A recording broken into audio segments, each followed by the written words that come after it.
Silo Season 2, Episode 10, titled Into the Fire. Tyler, what do you do? Go.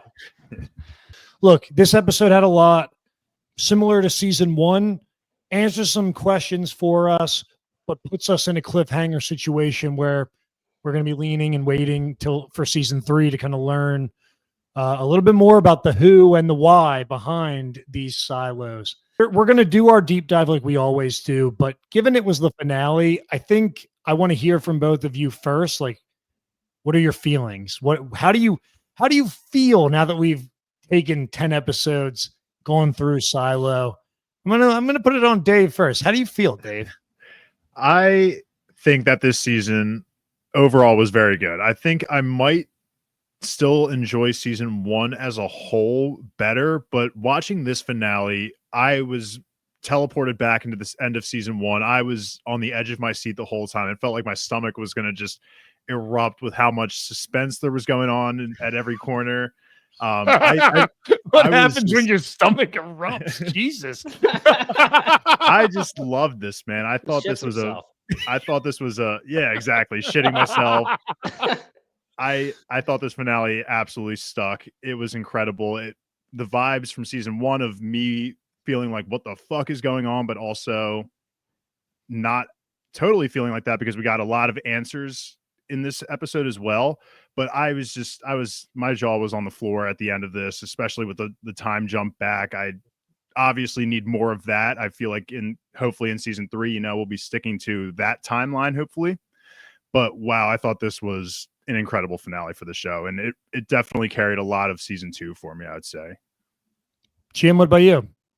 I really enjoyed this season. I thought that this season was very good. Obviously, we did this week to week, and it still felt like it flew by. I felt like every single episode, I did want to hit that next episode button. It would have been a great binge show. I agree with Dave. I think that Season 1 was stronger. We can get into that as we go through the breakdown of this season and this episode as a whole. But I will say that overall, I really do think that this season was not affected by the 17 versus 18 situation. I know that a lot of people were upset with Jules being in Silo 17 so much the entire season, actually, and not ever getting back to 18. And we still, in this finale, only have her step in for a second before she goes into the fire. But I honestly think that 17 was strong for me. I loved Solo. I love Steve Zahn. I thought Jules and Rebecca Ferguson were really, really great. I didn't think there was a real lull. I know a lot of people were just saying, let's cut to the chase, but I thought it was great. And I'm excited to talk about this because I do think that we are given a lot of puzzle pieces and we could put them together in certain ways. Maybe it looks wrong. Maybe it looks right. But I think that they are giving us some breadcrumbs that we can try to talk about and try to figure out what we think is actually going on in this television show. Tyler, what do you do? Go. No, I'm with you guys. I mean, I didn't shit myself, luckily, but that's good. I really enjoyed the finale. I enjoyed this season. We've talked, and I won't repeat just some of the inconsistencies. I mean, honestly, probably have to do a little bit more with the writer's strike and the pacing of each of certain episodes. But where Season 1, whenever you're going into a sci-fi type show and there's a lot of world building, I think, when they executed the way they did in Season 1, that's always going to pay off because it's building your foundation. And honestly, I probably enjoyed Season 1 watching it week to week more than I would have binging it. Whereas, we had the foundation laid. This season was a lot about continuing to push forward the mystery and the connections within these different silos. I think this season is probably going to be a stronger binge because it really does just push. I totally understand the criticism of the Silo 17 subplot with Jules maybe being a little bit spread out, but to the point you made, Jim, Steve Zahn really is one of the A pluses in this season for me. So if they 100%. Were going to put Jules in a situation where maybe less actions were happening, but more character development, I thought they found a really great foil to her in Solo and Steve Zahn. And that didn't disappoint in this finale. So I'm really satisfied. I feel very similar to how I felt after season 1, which is all you can ask for. Like this is still a show that if people come to me, I'm going to recommend it to them. And I feel like I'm excited to see where it goes in season 3. But going into a bit more of a deep dive, obviously the big points of this episode centered around the plan of Mechanical coming to fruition. It was not without some casualties. Dr. Nichols, R.I.P. Yeah, we got to see Bernard unhinged. Bernard getting the gun out. We're going to talk a lot about where Bernard's character ends in this episode, but we also got to see Jules uniting a silo and leaving that silo behind, and how that's all going to kind of spin us into this next season. So we've been going over Jules and Silo 17 first the whole time, and there's really not as much to talk about from the character development, but they give us really a lot of the information that we needed around the safeguard. Yes. So let's go into just the characters, and then the safeguard will segue us in. Does it sound good? Am I setting the table? Is the table nice, Dave? Is the table set? I want you to be comfortable because I don't want you to have an accident mid podcast. The table is perfectly set for me to just start with the appetizer of Audrey. I hate that girl so much. I hope she never comes back. We talked on the last episode thinking there might be a chance for her to just be like, show some kindness, show some remorse. None of that. I will say, look, Audrey, Hope. We did get Eater's name, which I'm happy for. So we got Hope, which is, a little bit on the nose, but whatever, we're going to take it. Their characters were there to more so give us as the viewer some hope into Silo 17's future moving forward, in my mind. So I get what you're saying with Audrey. I mean, it's honestly not something I want to talk to that much because that's fine. Her character, Rick, again, I'm forgetting their names because they don't really matter as much as they were devices in my mind to show, like, they get you that, human side and the baby to get Solo to open up, but then they also give Jules a chance to kind of impart on them just how important it is that they all band together. But really, when we talk about Solo and Jules, I did like, and I thought it was effective. The speech Jules is giving to Rick and Hope and Benny. I'm still trying to the diagram of like their parents getting together and then them having a kid. Whatever. I'm not going to think about it too much. I don't expect anybody. I don't want anybody else to either. Jules gives like a nice little, coaches moment. Like, we got to band together, guys. I felt like I flipped on like Friday Night Lights for a second or something. Yeah, baby. Just like Taylor. Like, we got to be in this together, guys. And then being like, whoa, where's Solo? Like, it was cool to just see they used all of this as just more of like, this is the goodbye. Maybe not, but the goodbye for Jules and Solo.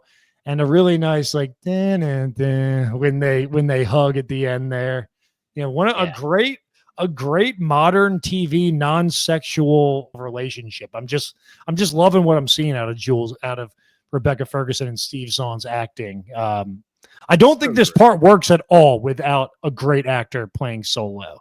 Like this part could have been fraught with so many there could have been so many problems with this if it was not a good actor, and Steve Zahn just nails every emotional chord so that I think like you as the viewer get exactly what they're intending for at the end.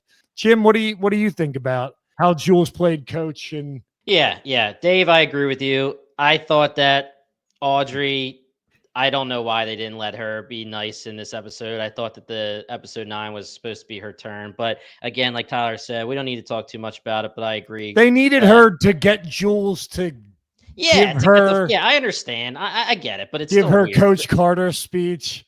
So you made a phenomenal point, Tyler. Silo 17, if it didn't have Steve Zahn as Solo, it could have been a complete disaster. Without the correct actor, it could have been bad because when you're watching this, part of the enjoyment of Silo 17, not only are we getting some answers through Solo, we know that we're intrigued because the vault exists. And what if Jules gets into the vault? And what if she gets more information and blah, blah, blah, blah, blah. She's going to use that to get back to 18 and use that while she's in 18. All great stuff. But so much of this was the relationship between the two of them, and Steve Zahn's Solo highlighted like crazy because we're mainly watching two people on screen. It could have been very bad. So major props to Steve Zahn. He killed it in every way possible. Every single emotional note, whether it's letting us theorize what we think is going to, what could have happened to Solo. It's because of how he was acting and how perfect he was acting like a child at times. All that kind of stuff, all the way to the point where he finally gets his quote unquote family and he's in a vault and they're going to be together. And when he says, "You're going to come back, right?" You're just saying that to them. Got me right in the feels, baby, right in the feels. So yes, I agree. I think that Steve Zahn made Silo 17 matter and made it a highlight of the show. And that's why I didn't mind at all about Jules staying there. Otherwise, we do have a lot to talk about when it comes to the safeguard procedure.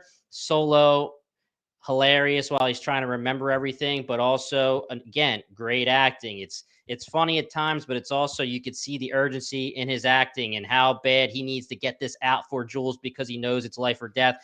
And he's trying to get it out. And then you have Jules, who throughout her whole relationship with Solo is like, is this real? Like, are you messing with me? Like, are you going to remember? Am I wasting my time? What's going on? So I enjoyed all of Silo 17 in this finale. Well, let's look, I want to come back, not to bury it, but like at the end of this podcast, I want to get your guys' take. I want to give some grades to our top characters. So we're gonna come back for a little bit more on Jules and Solo. But okay. Big tie, and this ties into Lucas and Bernard and Silo 17 and Sims. Common. Common. You're trying your best. Yeah. So the safeguard procedure is a pipe going up to out of the ground, and it's connected through judicial on the 14th floor. And the reveal from Solo that we can kind of piece together is there's enough poison in this pipe to kill everybody in the silo or kill people when they leave the silo. This, to me, really kind of ties in why Meadows was so dejected, why the history books are destroyed by Quinn. Really, the secret behind the safeguard is that there is a cylinder of poison next to the silo that essentially makes it so this is an experiment. This is, in my mind, they're rats in a maze.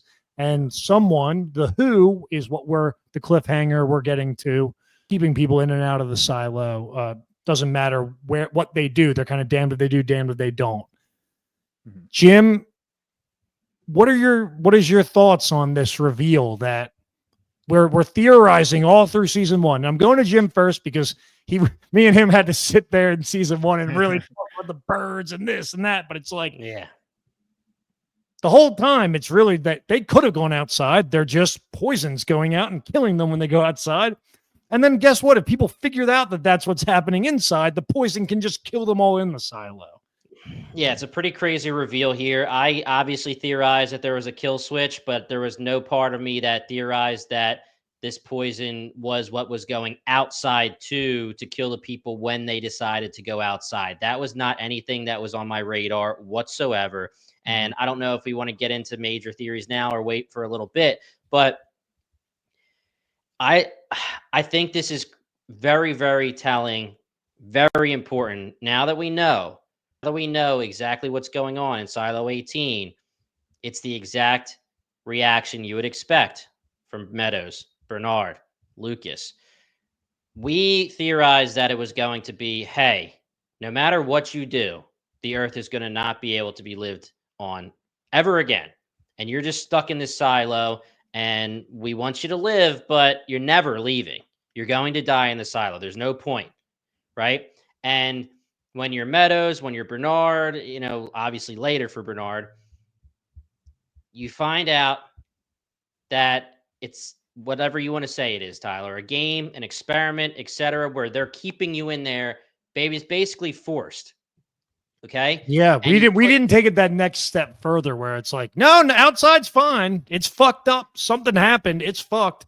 But like you're literally a rat in a maze. They're being held hostage. Yeah. Yeah. Your life is insignificant. And the tremendous weight that goes on the shoulders of Meadows, obviously Salvador, now Lucas, now Bernard, but mainly I want to talk about Meadows because she gets down there, she talks to the AI, the algorithm, she finds out the truth, which is crazy. Now that we know, like, we're obviously haven't seen the scene where this algorithm tells them the truth, but basically it's just like, hello, Shadow, IT Shadow Mary Meadows. Here's the deal. Okay. Yeah. Like, let me tell you what's good real quick. You go outside, I'm going to kill you. You tell everybody inside that you can't go outside, I'm going to kill all of you. So, like, what do you want to do about this? Right. And you're being told, if you're being told that, then you're also being told, whether it's straight up or by beating around the bush, that you should be able to go outside. Right. So if I'm Mary Meadows, I don't see a point in being the IT Shadow. Now you have this tremendous weight on your shoulders and you're trying to do what's best for the silo and you're damned if you do, damned if you don't. There's literally no point.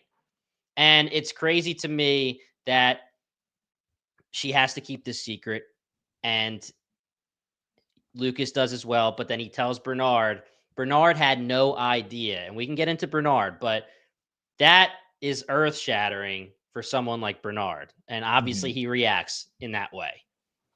The way he reacts is so perfect too. How just quiet he ends up becoming, just completely lost when he just hands the keys to Sims. I know we're kind of jumping the gun, I guess, a little bit there. No, this is good. It all ties in together. But it's unbelievable to think that they're just all being held hostage here. And the algorithm, again, at the very end of the episode says how, to Sims, like, I'm here for the good of the silo, or the algorithm at least agrees with him. But in my mind, the algorithm's agreeing with him in the sense that, yeah, we just need to make sure that everyone's still playing the part of, the rat inside the maze kind of thing. Like the algorithm is just, he said he wants to save the silo, which is the important distinction, right? Sim says, I want to save the silo. And the algorithm says, so do I. It'd be cool if you guys don't all die.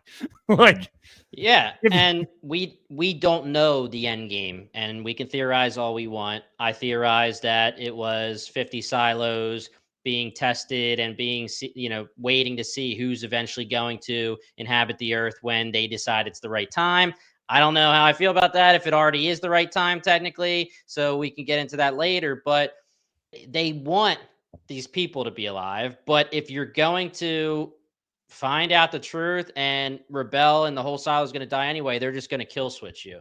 So it's a crazy back and forth. And it goes back to episode 2, because I immediately, when this got revealed, I immediately thought of that quote. I think that, it was in episode 2 where I think it was Solo who said, the dust started to blow and the poison went away. And it's so funny how at the time we're like, what does that even mean, that the poison went away? The dust is blowing, and does that cancel out the poison?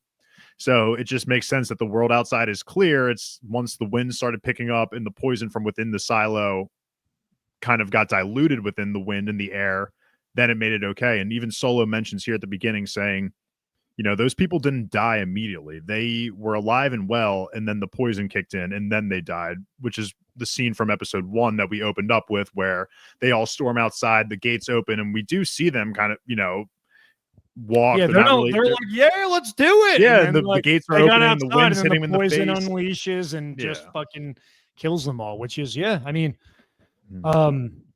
yeah, and really quick, before we move on, because we obviously have to connect this really quick to Solo. Solo's talking about with Jules how he believes his parents figured out how to protect the silos and protect yourself from the outside world, the poison inside and outside. They finally work it together, and Solo remembers, and he says it's a cap on the pipe.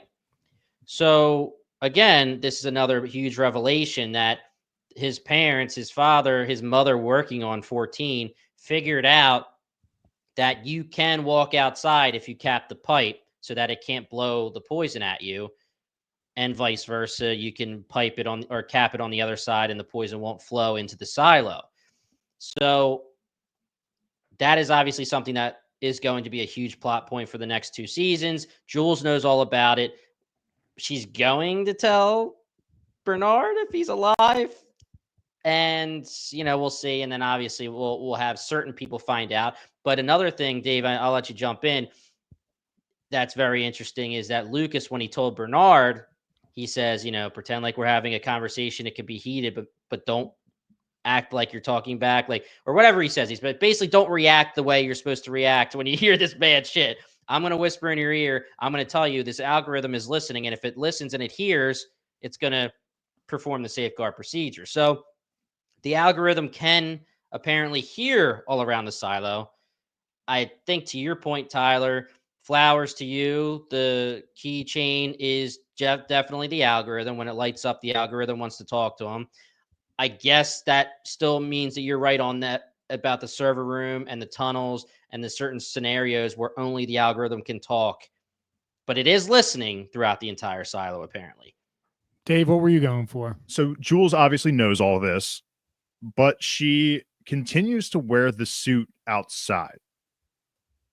Is that because here's the thing, because what this episode does give us going into the next season is a lot of questions. So how about this? Let's talk through, because I want to just talk through the beats of what happens with some of our core characters in the episode. Then I think what would be good is if we kind of end this pod with the questions that we now have to answer, which maybe we can theorize about, but we don't know, and then some grades on our top characters. So look, this connection with safeguard procedure obviously is what's driving Lucas.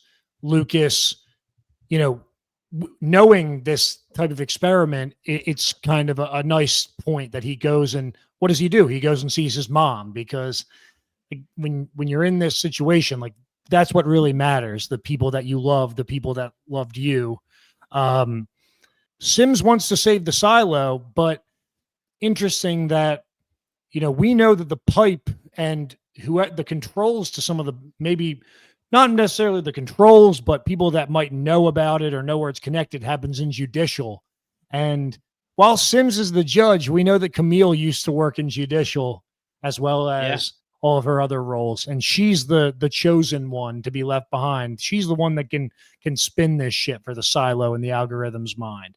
So kind of a satisfying for me cap, not to, a cap on, put a cap on everything. Put a cap on the seasons for Sims and his family. It's Robert, Camille, Anthony, Sims, and also for Lucas. But meanwhile, as all of this is going on, we get to see the plot that was, how was, the mechanical going to rise up. And we talked last episode that, Knox knows that Walk's in on it. I don't think I personally wasn't thinking that Walk was also kind of double crossing in this, where she was using some type of a hand gesture, which was a nice payoff to tell Knox, we're being fucking watched. And that's what kicks all of this off. And Billings' message that Sims did deliver on was to certain people in his sheriff's department that he could trust. So we got to see all of that kind of payoff. Dave, what did you think about, how did it pay off for you when you got to learn more of Mechanical's plan to essentially trap their opposition in Mechanical? And I thought it was amazing, honestly, because last episode, I think you and I had both agreed, or all of us agreed, that, Knox definitely knew when confronting Shirley and in their conversation, but he was using.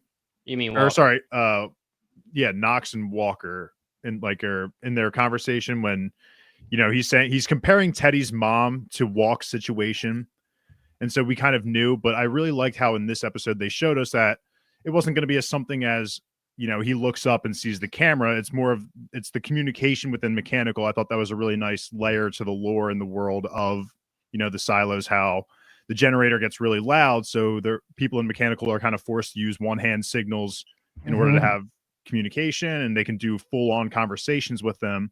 And so that felt like a really good payoff, because I did originally think it was going to be something as simple as, oh, Knox is walking out of Walk's, room and stumbles up and sees the camera and is like, oh, what's that doing up there? But this was a way better more payoff. elegant payoff, right? And it was great, because I did honestly, at first, I was like, they had me in the first half. I was like, shit, I guess they didn't know Walk betrayed him. And then we get to the conversation where Walk is with Bernard in the room and she's looking at the clock, and I'm like, okay, this was all planned. And I loved it. I thought it was a really good payoff. I thought they absolutely nailed it. Yeah, so I will say that my thoughts weren't that Walk was in on it the whole time. My thoughts were that Knox figured it out based on vibes, based on just logic, like when he explains it kind of to everybody when he says, oh, shit, I know, right? My thoughts were that he was bullshitting Walk and telling a shitty plan, the wrong plan that was supposed to trap them. And Walk was actually going to be unknowingly helping Mechanical. That was my thoughts. So then when they actually go with the fake out, I still had it in my mind. I was like, this can't be right. But it was getting me too, Dave, just because, I thought the scene with Carla and Walk was great, man. Yeah, Carla was pissed off, bro, but Walk, Carla didn't know. Carla didn't know. Yeah, she didn't. Yes. No, she did not know. And that's why I thought it was very believable. And that's why they got me too, because her reaction had to be 100% genuine, because there's no way they could have told her about this plan. And I thought Knox and them did well. And I think I will say too, if you rewatch the scenes in the prior episodes when they're talking, whether the camera angles help it out or not, I didn't notice any kind of weird hand signals. And I know some of them are just brushing your eyebrow and things like that. But when they kind of pointed out in this episode, and Bernard's like, oh shit, when he's thinking about when he was watching the video, it faked out Bernard or faked out us. I thought it was great. I thought it was really good. Dave, I agree with you. I thought the lore made sense. I thought it was perfectly said and it was perfectly explained. And the whole way going through, I was going through the first part of this plan saying, oh shit, really? Are we going to have it be that Walk screwed him over and they're actually going to lose? Right. And then they got me. It turns around. And then obviously we get Sir Peter Nichols really hurting my heart. Well, before we get to Sir Peter Nichols, I just want to say that the resolution of the Walk and Carla plot where they get together at the end, and I was just thinking about all the things that I said I thought would happen throughout this season, and I was going, Tyler, you are one sick puppy, man. I was like, geez. I was just like, I'm watching too much Black Mirror or something. Yeah, one of them's dying. One of them's gonna have a gruesome death. I was literally I was crafting the darkest shit that was gonna happen at the end. They're just like, I knew you wouldn't screw me over. Hell yeah, we're back together. I was like, damn, Tyler, you fucked up. I thought you were so right when it came to giving her the medication and they were going to give her back, quote unquote, and she wasn't going to remember Walk. That was canon for me. I was waiting for that. And then when they actually show Carla in the jail cell before any words are said, she's obviously been through hell, but her eyes are kind of glazed over at first. She's worse for wear. So I was like, wait a second. Is Tyler right? And then she's like, you son of a bitch. And I was like, okay, she knows.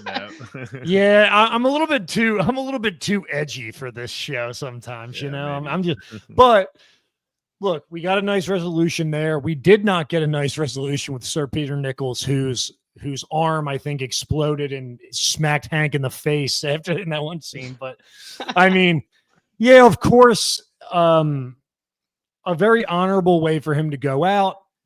A little bit, it's just oh, of course, when they're transporting it, the timer falls off. I had no idea what that. I had no idea what that was. That was a little lame to me. I was just like, oh, really? Come on. I get it, but they wanted to have, somebody was dying in the finale for sure, and it had to be Sir Peter Nichols. Hank. Speaking of cowards, I mean, Hank is just what does Hank got going? What does Hank got going for him? Dude, Hank literally says, I can't let you do this one time. And he's like, nah, I got it. And he's like, all right, cool. Talk to you later. Yeah. The guy who plays Hank, actually, it was a nice, like, emotional. You didn't want to hang on it too long because you're like, wait a second, like, we got to get shit this done. is like the first time I've seen Peter Nichols and fucking Hank talk. So, like, I can't act like Hank is too fucking, like, Hank's like, no, this guy that I just fucking met. Like, yeah, to your point, Jim, he's like, dude, I can do it. He's like, nah, I got it. He's like, nah, but fine. also, Hank, does Hank Hank even have a wife? Does he have a girlfriend? Like, what is he doing? That would be Pete. And let's not talk about the fact that we have a freaking doctor. Yeah, true. He's the doctor. Pete Nichols is just so much more important to the silo than Hank. And Hank is just like, we love Hank. We love Hank. We love Hank. But Hank, I mean, talk about cowardly moves. It's like, okay, if you die, then we lose a fucking doctor. When there's like, he won't get to see Jules again, and now and like your daughter might be alive. Yeah. Where like, oh, I'm Hank and I die. I literally have the lowest like totem pole position in the sheriff's department. Hank gladly lets him take that bullet, and but that was I think that's a cool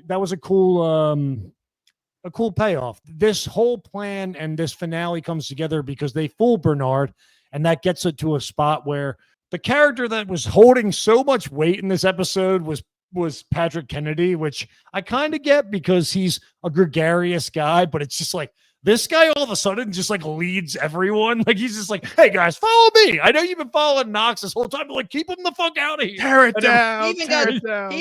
He even yelled at Teddy and was like, keep him out. And Teddy was like, okay, boss. So I'm like, whoa. Cool. Yeah, talk about other things that my twisted mind. Teddy's just fine. He's up there. Yeah. I like it because I like Teddy as a character, and I'm hoping that maybe he gets flushed out more in the future. But I was like, they might be hanging him public execution style. And he's just chilling up there and he's like, hey, I'm good. I need to understand while we're on the topic of Patrick Kennedy, because I felt so stupid while watching, but why was there all of a sudden a flip in the sense that Knox was then fighting Patrick Kennedy? Like when they were in the cafeteria or whatever, and Patrick Kennedy is ordering everyone to keep everyone out, but Knox and Shirley are like on the other side of their barricade. Yeah, I think it's a good, I get what they were going for, but it's a good point because I do think that might be kind of the clumsy part of this episode where I don't know if they nailed it. Like as all of them are getting taken and things like that are happening, they intentionally show Patrick Kennedy because they want to show that he's like kind of the rabble rouser of the people that are not like the ones being taken to Bernard right away. So you can imagine as the viewer that maybe he's like galvanizing them the whole time that the Knoxes and Shirleys of the world are sitting in lockup while they're waiting for this plan to play out. But yeah, it's kind of a jump to imagine that he not only got them to like be like, yeah, like what the hell's going on in the silo? But then he also got them to be like completely loyal to him, where he's like, hey, like stop Knox from coming and stopping me from, because he's trying, he galvanizes them to want to go outside. He wants to go outside. And so Knox and Shirley are more so just like, we aren't trying to go that far yet. We just want answers. Yeah, they were like Billings and Knox and Shirley's plan, you can see, is to essentially take over the up top. And when Billings is pounding on the door to try and communicate with Bernard in the final scenes there, he's saying like, we just want the truth. That's what that's where they were looking for the truth, where Patrick Kennedy is looking to go outside.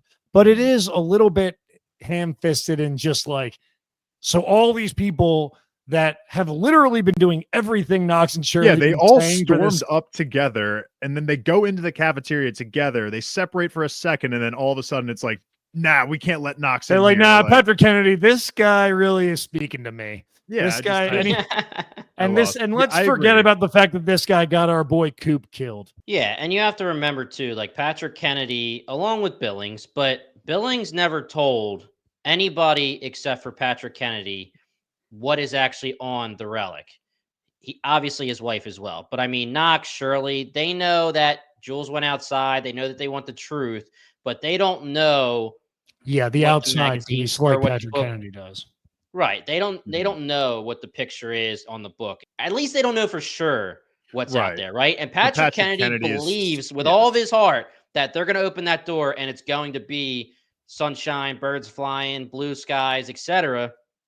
And he's screaming that throughout the entire time they're riding, right? He's saying the screen's a lie. I saw everything. And then you do see certain people go, like the one lady says, I was there. I did see it. Like the screen turned blue. And it was that would start getting the riot mentality going. And then again, like Tyler was saying, Knox, Shirley, they don't want to just jump right into it and be like, we're going outside, baby. They want to know the truth first. Billings, of course, the same way. He wants Bernard to have his chance to give the truth to them and to let them know why he's doing what he's doing. Like, what the hell is the point that you're keeping us inside? But Patrick Kennedy is just straight up, no, baby, let's go. Like he is, Right. So Yeah, yeah. I understand what they're going for. It was a little, it's tough to like completely, to not have too many scenes that are worthless where Patrick Kennedy's riling them up. You do have to suspend belief a little bit to be like, yeah, whatever. They're just riding. They want to get outside. It was interesting. We had talked last episode about, maybe this Billings Bernard type face off. It wasn't exactly that, but obviously those two, at the end of the day, were on the opposite sides of the door. Yeah. Bernard uses the gun to chase out everybody from IT, and he's like, except for you stay, because somebody had to open the door for him, right? But it's that fucking guy's just like, shit. The desk pop was so funny, and then he's just looking at everyone, get the fuck out. I loved that. That was amazing. I thought Tim Robbins absolutely crushed it this episode. I know you said at the end we'll give our grades, but he's definitely going to be up there for me. Yeah, that was great. So Bernard is going outside because he wants to see it. We talk about this. When you know what we know about the pipe, you have a meaningless existence. Meadows was so invested in going outside at the end because Jules did something that wasn't in those two realities. She left and she didn't die. And that's why she was so obsessed with getting outside once she saw that, which makes total sense. And Bernard, at the end of the day, he just wants to see what happens for himself. What I did like about the scene with the fire, because we've obviously seen, how the airlock works with the fire in season 1. I never kind of put 2 and 2 together that Jules having the fire suit would be a key, which is a cool one. And I like that callback. And she doesn't know the who and the why, but she knows how to potentially stop the safeguard. Bernard doesn't know how to stop the safeguard, doesn't know the why, but he does know the who. So now it kind of gets to our point of the pod where let's just start to dump some questions on the table and give our thoughts. First question, I think that the more simplistic one is, do you think we're going to see Bernard in season 3? Or did Bernard get burned up? I think the point of the fire suit is to like kind of emphasize that Jules is going to live. And I think we're going to open up in season 3 with Bernard.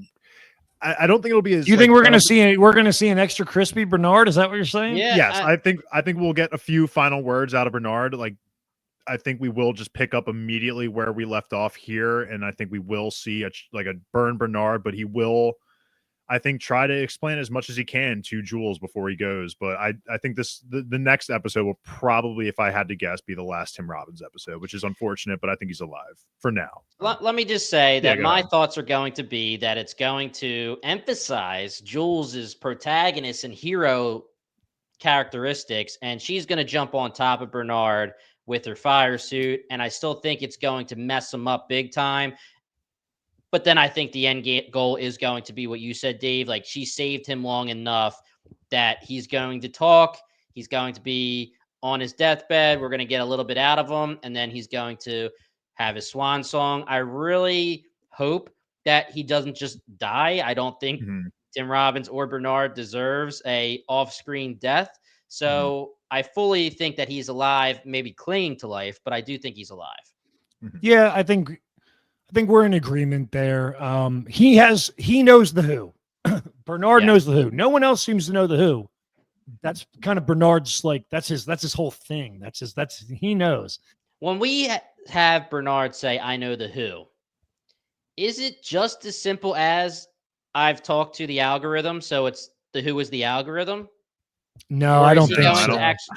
I don't think so. That was going to be my question. And my first response would be no. I don't think the algorithm is a who. I think the algorithm is a part of whoever the who actually is. Like, is the who based off the final episode? Like, is the who going to be like the United Nations or something? Like, is it going to be some like? Well, this takes surviving us into political our next figures? question. To break down that quick scene that we get, so we don't know. I imagine we're going back in time Yes. to Washington D.C. Mhm. and that's a fun back and forth with a reporter and a congressman from the great state of Georgia. And let's just quickly, I'm going to lay out all the things that we learn from that conversation so that we're all on the same page in case you guys miss any of it or I miss some of it. So let's talk about the time period. I think they intentionally show you the cars, they show you the radiation device. Then you're not meant to believe that this is too far off from the time that we are in right now, right? We know the books were written in the late 2000s, 2010 range.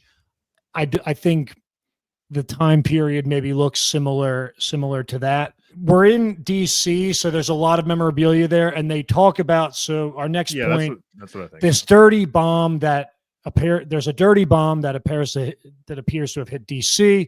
A dirty bomb, so that you guys don't also have to Google it and get on some type of watch list. It's again, this is chemical warfare, right? These are bombs that are meant to keep the surrounding areas intact while killing the inhabitants of an area.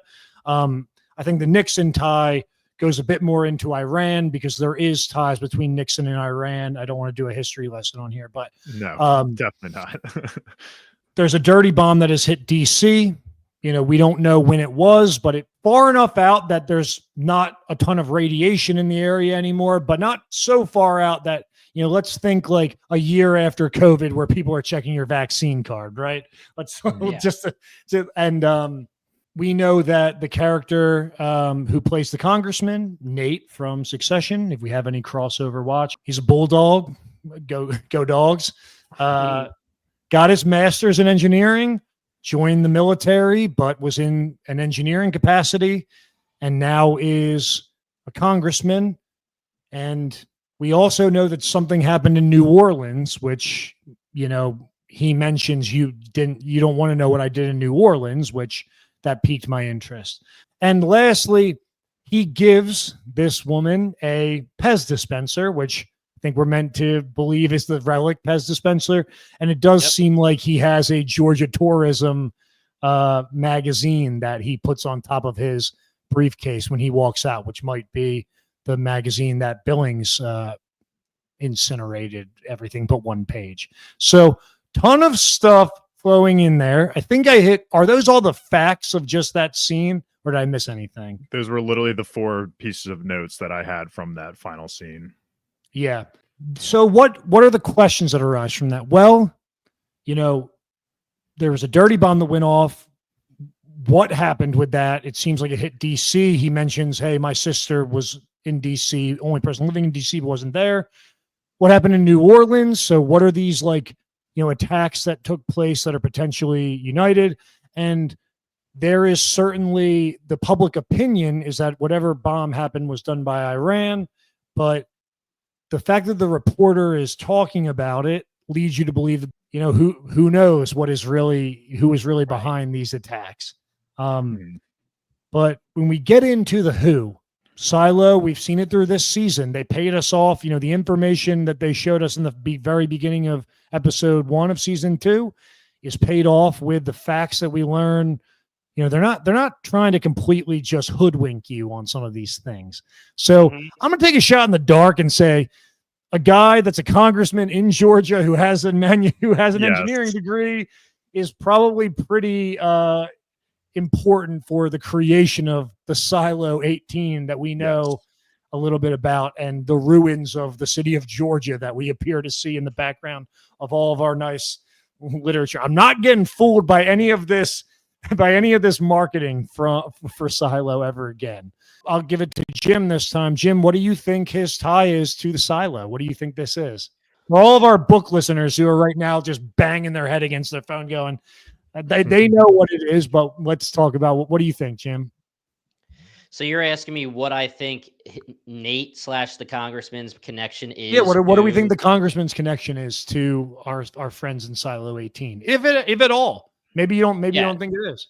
So I honestly don't have a very good theory besides the fact that he may have been instrumental in creating the silos, like you said, Tyler. Something that I wanted to bring up that we got an email about, and I believe someone on YouTube commented.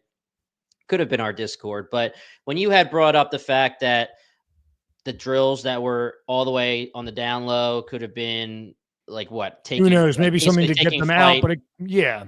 Right. So somebody, and I wanted to interrupt you because that's what I like to do, Tyler.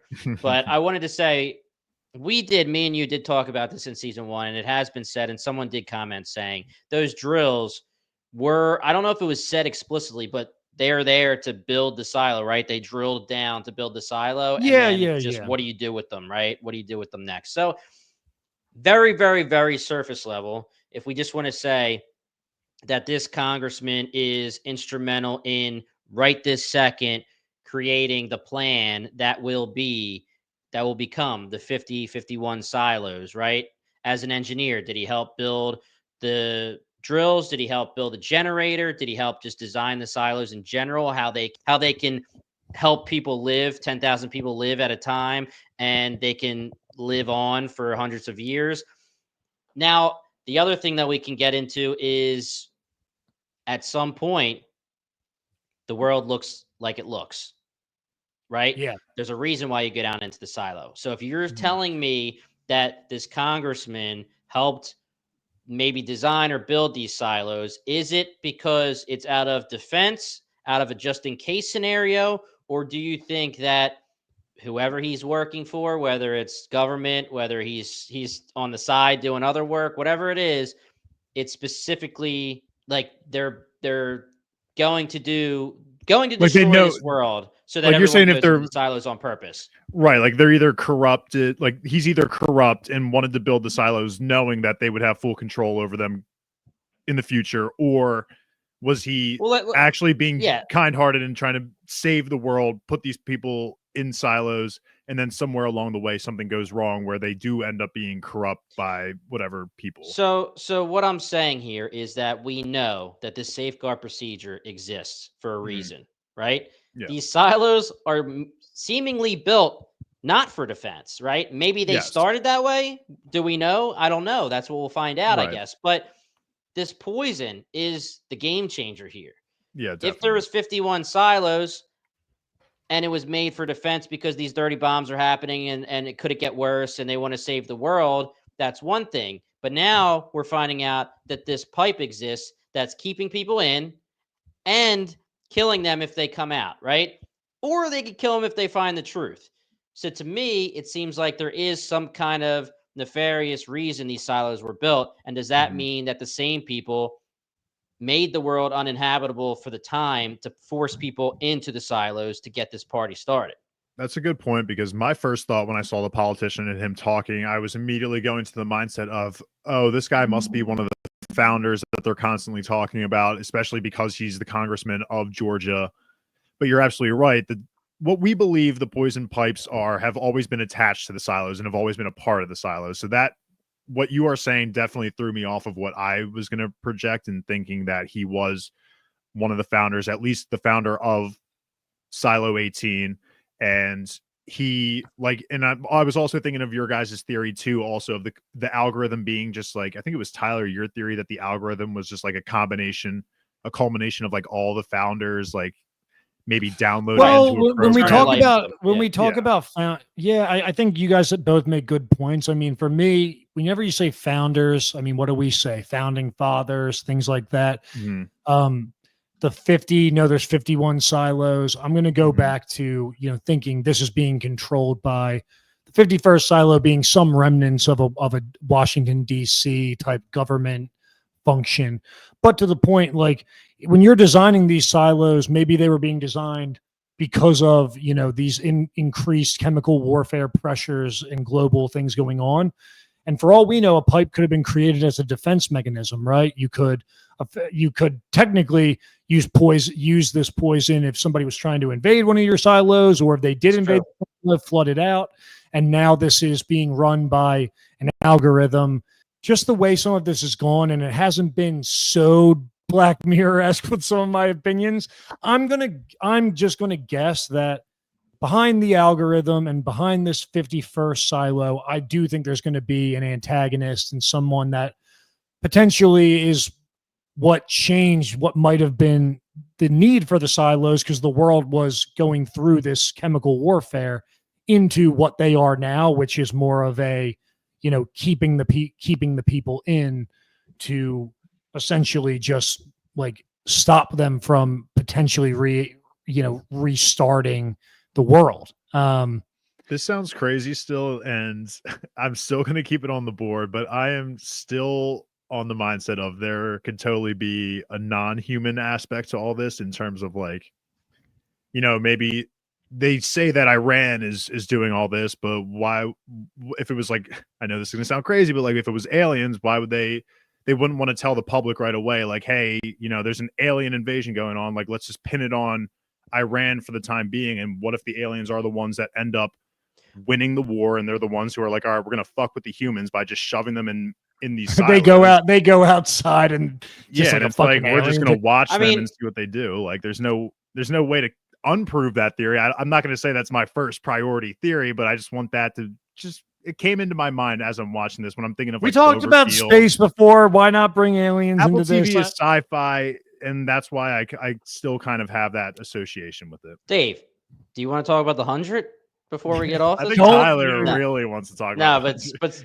But seriously, let me just say, Dave, take your full scenario and flip it and change it from aliens to AI taking over the world. Yeah, there you go. Same, like Terminator, same situation. And I'm not saying I think that's the answer either. I mean, I think anything could be the answer. But let 100%. Me ask you this question for the both of you guys. Now, the big, enormous scene at the end of season 1, when Jules goes outside and we look around and we see there's a silo there, there's a silo there, there's a silo there, there's a silo there. Now, we're talking about 50 silos with 51 is 51 DC. It would have been crazy to say, like, is there one silo per state in this nation, right? But we know that they're really close together. We know that Solo said to her, which one did you come from? Did you come from 16? There's, you know, is there a scenario where there's 50 silos in Georgia? And I don't want to say, like, the rest of the world's fine, but maybe, like, and that's the literal experiment, and all these people think the entire time that the world is dead, but only what they can see is dead and everything else has been fine. I don't know. Definitely, I mean, that could be. Look, I'm definitely in the camp with you from what we saw and just the things in this season that, you know, the 50 silos are close together. The tie to Georgia comes from this engineering congressman with dark money behind his campaign. Who knows, right?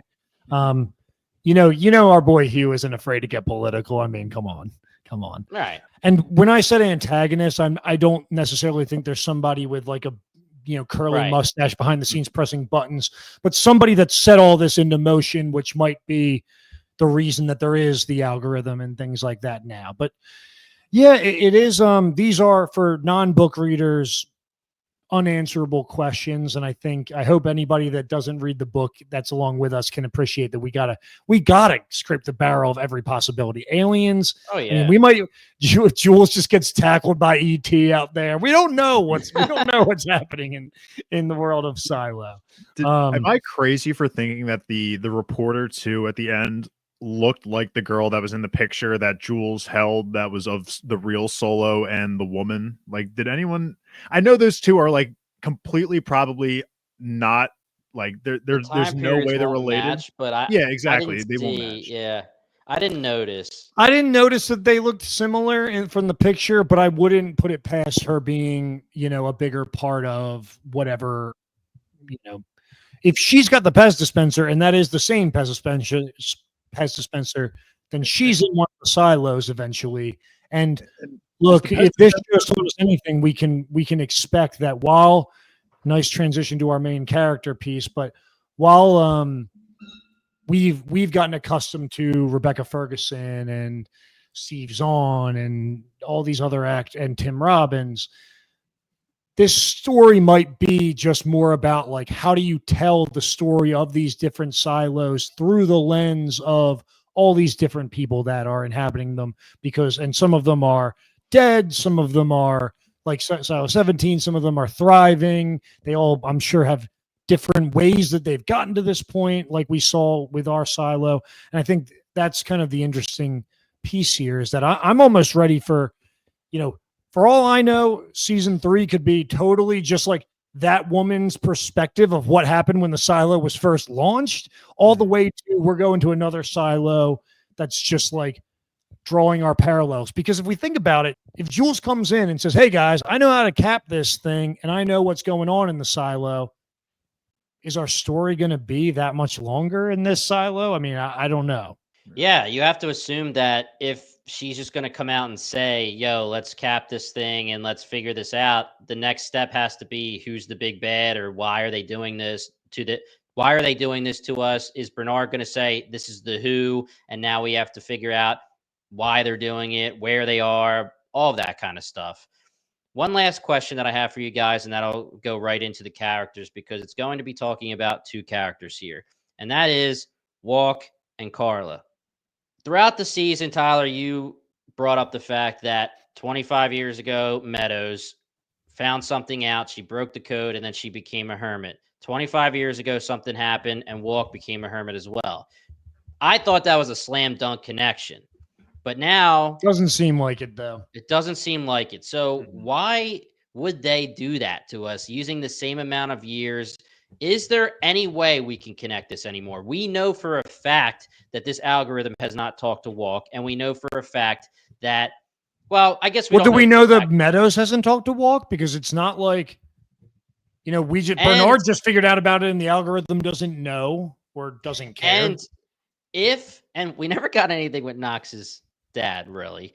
Or we have been introduced to these hand signals, these hand gestures. Does the algorithm know about the hand gestures? I would assume no. So is there a way that Walk communicated with somebody that knew something? But I don't see the connection anymore for now. Is there anything? I'm giving up on that, but I wouldn't be surprised if maybe Walk was told about it by Meadows, and that would inform why she's been a hermit. But again, yeah, I mean, otherwise, I have to believe that we're going to get paid off, because otherwise I would be like, something happened and you just don't want to tell me. I guess that's cool. Because she says, 25 years ago, I made the same mistake, and that mistake was no action, and now I lost Carla, and I'm not going to do that again. That's literally all we got. And you have to assume that if she knew that the safeguard existed and all that kind of stuff, she would be like, Knox, yo, Cheryl, stop freaking pissing this algorithm off, because if you say it out loud, if you get too close, they're going to kill switch us. You would think that she would know to say that. I'm not going to fully drop it yet, because I feel like I don't want to go all the way there. Yeah. I feel like there's still some things left, even from season 1, that haven't been really talked about too much since their introductions. Like the whole, I'm still like Flamekeeper or whatever they're called, is still just like ringing in the back of my head every time, and that hasn't been brought up once. Like, I think from the Discord, Flamekeepers, correct me if I'm wrong, Jim, but from our Discord, some of the book readers said the Flamekeepers angle is not in the book. Is that correct? I would have to double check. So maybe but even still, like, if there was a Flamekeeper connection, and maybe some Flamekeepers, were somehow able to deduce maybe not the poisonous gas tank, but again, what we've been saying this entire season, like, oh, there's no way for us to get outside, things like that. Like, there could have been a connection with Meadows, the Flamekeepers, and Walk, Carla, all back then. I don't think they'll drop it. If they do, it's whatever, I guess, because it's already kind of been dealt with. Yeah, we'll see. Well, look, and getting into, I don't want to go through and grade every character, but I think it's important just where we to put I want to get your guys' thoughts on an end note. And Dave, what are you trying to interrupt me for? Before we go wrap to our final segments, the last thing I wanted to mention was I don't know if you were going to get to this. I might be already taking your thunder here, but Sims going to the vault but only the algorithm allowing Camille to stay. That's Robert Sims and the son have to stay outside of the vault. So I don't know if that's what you're going to get into, but they've definitely harped a lot on this season, Camille being, a very strong player in all of this, and her having a lot of influence on Sims. I took it as the algorithm is essentially like, I want to save the silo too, because I don't want everybody to go outside and me to have to kill everyone. And whereas Camille. before we saw we know that when it rang Bernard, they told him he had to become the mayor. I mean, I would see it being like, Camille, you have to become the mayor. So Camille will be the one with the fab then at the end. I think Camille will be, she's gonna become the mayor, and she's gonna be the one that talks to the algorithm. Okay. Yeah, I think you said it perfectly, Tyler. I think that when it comes to Sims, the only thing that I'll bring up with Camille is we thought she was going to be Littlefinger-esque and force her way to the top, right? Mm-hmm.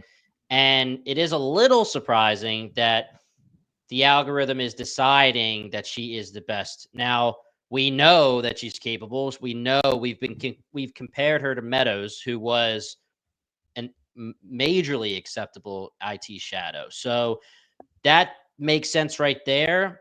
And I honestly just feel like Sims, no offense, bro, but you just can't be the mayor. You're not going to be the mayor. And we have to assume that this algorithm, if Lucas is right and it can listen and it can hear at all times, it's been watching. If it's an experiment, especially, it's been watching, it's been analyzing, it knows every single person.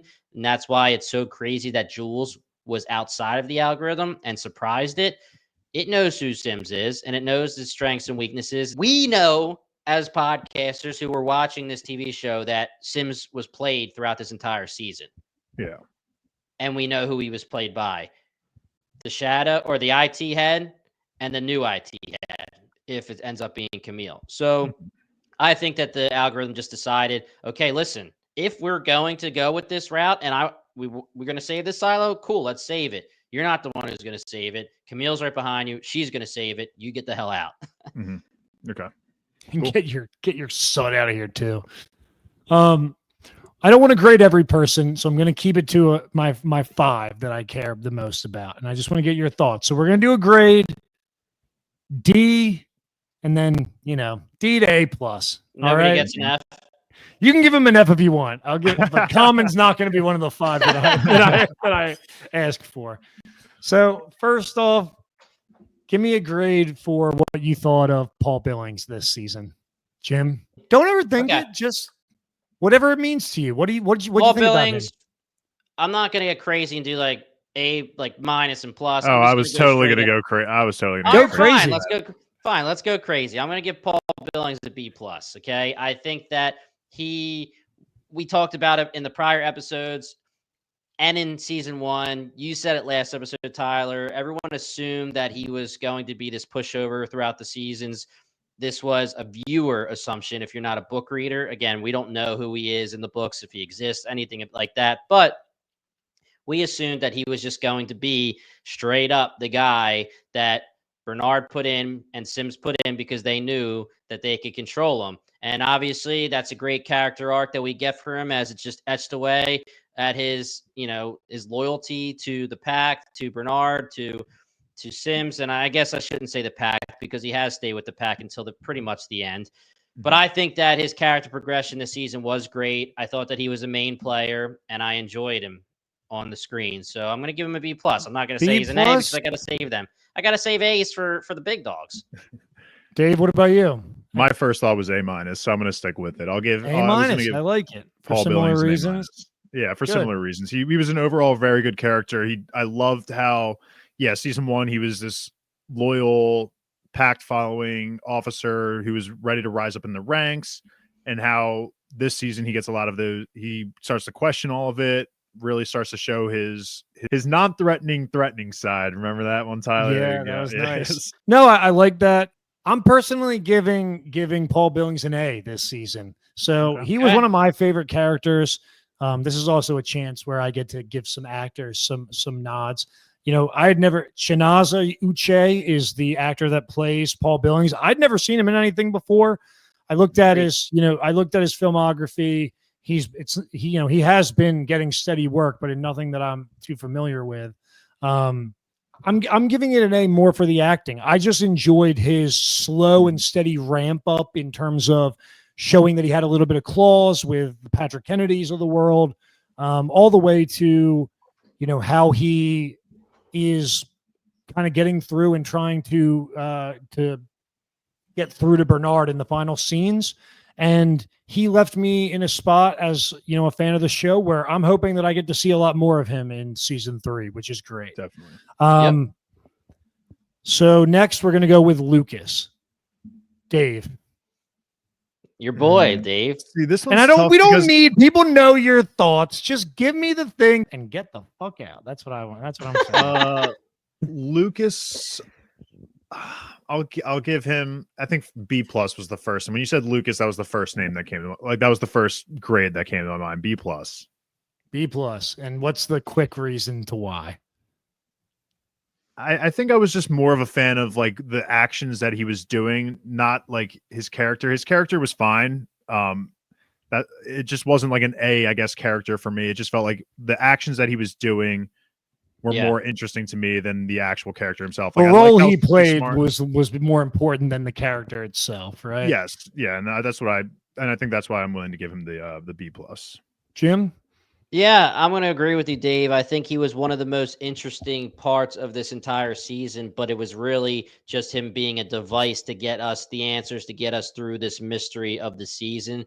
I have no problems at all with the actor. I thought he did great. I think that Lucas was a good character. That's why he gets a B+. Maybe even a B, I would say, just because I do think that he was more so the device. I think he does have a bigger role to play now. I thought that it was very strong in this finale after his reaction to getting the answers, because again, everyone is going to react similarly, but different, right? Yeah. Meadows shuts herself away. Lucas goes and sees his mother. Bernard decides he wants to go out and gets a little unhinged. Very, very interesting stuff. I'm very excited to see more Lucas, but I will say he was more so a device to me. We always root for a sweet boy. We always root for those sweet boys. Boys. He's a sweet boy. He's a sweet boy. So with Lucas, for me personally, I was on a bit of a roller coaster with him this season. His character was important. I understood why he needed to be there, but to the point I was saying, I wasn't, he was just doing actions that needed to happen to, I wasn't getting so much from more of the development of him. A little bit of that when he started, understanding how to lead and get information in the episode 8.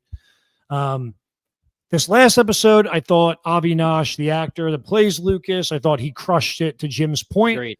Yes, but I'm actually going to settle in for a D because he kicked that guy right in the nuts. Oh, yeah. And that is just not, So guy to guy, you don't do that. Guy to guy, that's I would have respected him, and he might have been coming in at a really high grade if he would have just punched the guy in the face, kicking him in the nuts. I get his character, but come on, Lucas. I'm giving him a D. He's a coward. He ends up a coward in your book. He's a coward all the way through. Yeah. You had a freaking layup right there, giving him a D for kicking the guy in the D. And you didn't even go for it, dude. I think our listeners are, smart enough to really get where I'm going with these things, Jim. I'm sorry that I give our listeners a little bit of credit, but it is what it is. For kicking someone in the B. How about that? All right. I'm going to just confirm this now that we're putting it out there, but Solo, Steve Zahn, I'm giving an A+ to. Are we around the board? We already hit on that. There's only one other A+. We're gonna go with Rebecca Ferguson, Jules. What did you think of Jules? So this is a nuanced one, so I'm gonna give you guys some time to think about it. I'm gonna give Jules a B. I really liked, as we talked about it throughout each podcast, and Hugh had mentioned it when we talked to him last.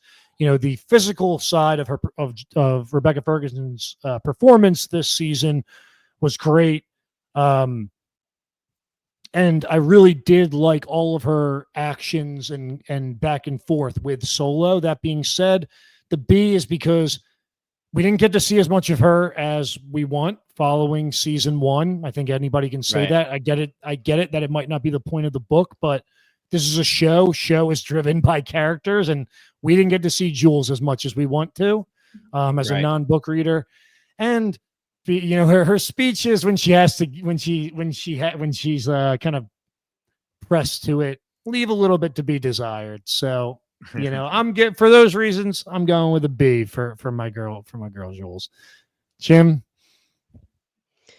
For my girl Jules, I'm going to be similar to you with your reasoning, but I'm going to go A- with her because I still want to give her high credit for her interactions with Solo, because while Steve Zahn unbelievably killed it, he has to have a scene partner. And the entire time those two were on screen, I was in, right? And I fully agree. We talked about it throughout the entire podcast. It was very brave of them to give her a storyline for 17 for 10 episodes in Silo 17, not going back to 18. We get her in the finale, finally getting back into the main storyline. A lot of the time would say I enjoyed 17 more than 18, even though 18 was giving us more answers, right? So I want to make sure she gets her flowers, but I'm not going to go as high as the other people like Steve Zahn or etc. when we get to them. But yes, I'm going to stick with A- for Rebecca Ferguson. Dave, God, you tell Jim to give you a quick snippet, and you just can't. I'll go. Or I'm the worst culprit. I'm like, quick snippet. Let me tell you a little bit about the filmography for Chinaza Uche. I'll meet in the middle. I was thinking B+ for her. I think I overall enjoyed Billing's story and character more. So, and I gave him an A-, so I will give Jules a B+. I like that. Last but not least, I'm really sad that we might be having to pour one out soon for our boy Bernard, Tim Robbins. The other A+. Look, this is the thing it still blows my mind. Like we're an Apple TV podcast, so it's almost like for those of you out there that are looking for anything lighter and you fire up Shrinking and then realize Harrison Ford is just going to be in it the whole time. I was shocked watching the show in season 1 how big a part of it Tim Robbins was for the A-lister that he is to me. And guy probably had the most screen time of anybody in this season. Mm-hmm. So, he's an A+ for me. And I'm honestly, if we're talking about any doubts that we have about season 3, I am afraid of what season 3 will be like if his character does not live. I agree 100%. He was also going to be an A+ for me. That was the second A+ I was willing to give out. And we've been saying it all season that Tim Robbins, and I guess this season you can now include Steve Zahn for carrying the season, but those two really did an amazing job. And season 3 is a season where it's very possible that neither of them are going to appear. That's going to be tough. It's going to be risky, but I have faith in them.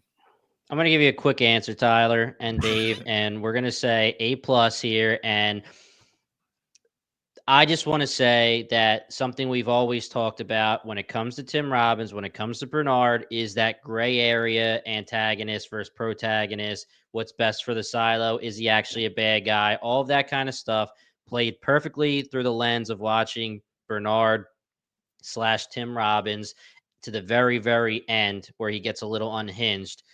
You find out that he really was doing what he thought was best for this silo. He was never going to turn into the nefarious, like you're saying, Tyler, twirling his mustache. He thought that he was saving this silo. And then when he finds out the truth, he realizes his entire life was a lie. Sham. And that's all I need to say. I'm giving my boy an A+. Yeah, really hoping. Shockingly, it turns out that to have a really good quality TV show, you need to have really quality actors. So turns out, yeah. To the point that you had made, Dave, I'm really hoping that we're not living in a Steve Zahn, Tim Robbins world, but we might be getting ready for it. With Rebecca Ferguson now back in Silo 18, I think she is going to bring out the most out of everyone around her. Like I think her interactions will be a little bit better with everyone else because she herself is such a great actor. So I think it will fall to her to carry a lot of next season if we don't get Tim Robbins or Steve Zahn. Well, maybe, with the Succession ties, now seeing Nate Safrelli come into the fold. Yeah. Maybe if we lose Tim Robbins, Brian Cox will just come in as the guy that created the silos, or we'll get Kieran Culkin's in Silo 40. Maybe, who knows? Maybe we can maybe Succession will live on in the cast of Silo. One can dream. There's obviously some more characters to be introduced, and there's some awesome actors that could come in. We don't know. But to be completely respectful and not to give any grades out, I will, for the very last time, maybe Tyler, hopefully comes up a little bit in season 3, but let's play the most famous game in the world. Common versus Tim Robbins, Bernard versus Sims, without having to give grades. Who wins? And then we can move on. It was so season 1. This was more of a thing because they were like splitting airtime in half the episodes, and the meter's on Tim Robbins' side, and it ain't going anywhere. And we'll just keep our fingers crossed for what that means for season 3. Yes, sir. Yeah. All right, guys. Any final parting shots before we end our coverage of Silo for now? Just one last, for me, appreciation for the listeners that we have on Spotify, which we learned this, the comment section of Spotify, our YouTube, our Discord, which is always kind of keeping lively discussion and book spoiler free. Just really appreciative of everybody that joined us for this ride. Really have enjoyed, the core and bringing Dave into the fold. Wow, love you guys, and just another quality season, and I had a great time. Yeah, thanks for having me, everybody. Yeah, thanks for having me. If anything, fantastic being here with you guys. So excited to continue covering this when season 3 inevitably comes out. We don't know when that will be, but hopefully soon. But yeah, this was an amazing season, banger of a finale. Absolutely, I cannot wait. Tyler and Dave, it was an absolute pleasure joining and creating the core with both of you guys. And like Tyler had said, we appreciate every single listener we have out there.